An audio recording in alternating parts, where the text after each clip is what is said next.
इस कहानी को सुनने के बाद आप किसी से भी बहस करना छोड़ दोगे। एक बार एक गधा सूखी घास खा रहा था और वहां से जब बाघ गुजरा तो देखा कि गधा सूखी घास खा रहा है, जबकि यहाँ पर मैदान में इतनी सारी हरी घास लगी हुई है।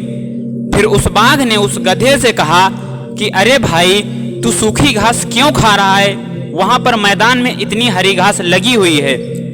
तो उस गधे ने कहा कि अरे भाई, घास हरी नहीं होती है, घास तो नीली होती है। और जबकि बाघ ने कहा कि अरे नहीं भाई, घास तो हरी होती है। इस बात को लेकर उन दोनों में बहुत कर्री बहस हो गई। फिर इसका फैसला कराने के लिए जंगल के राजा शेर के पास गए।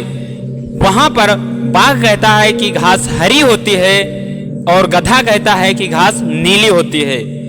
इस बात को सुनकर जंगल के राजा शेर ने फैसला लिया कि हाँ, घास नीली होती है और गधे को इनाम देकर वहां से विदा कर दिया। और फिर बाघ को पनिशमेंट दिया 2-4 कोड़ों की। बाघ का मुंह लटक गया था।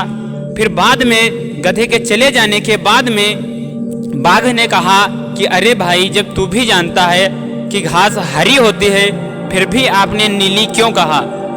तो शेर का जवाब सुनकर आप चौंक जाएंगे। शेर ने कहा, घास नीली हो या हरी हो, इससे हमें कोई फर्क नहीं पड़ता।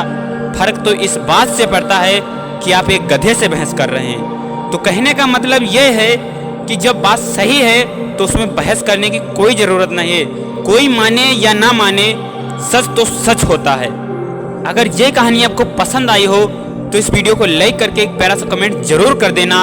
और मैं मिलूंगा इसी तरीके की और नई मोटिवेशनल स्टोरी के साथ। तब तक के लिए जय हिंद, जय भारत।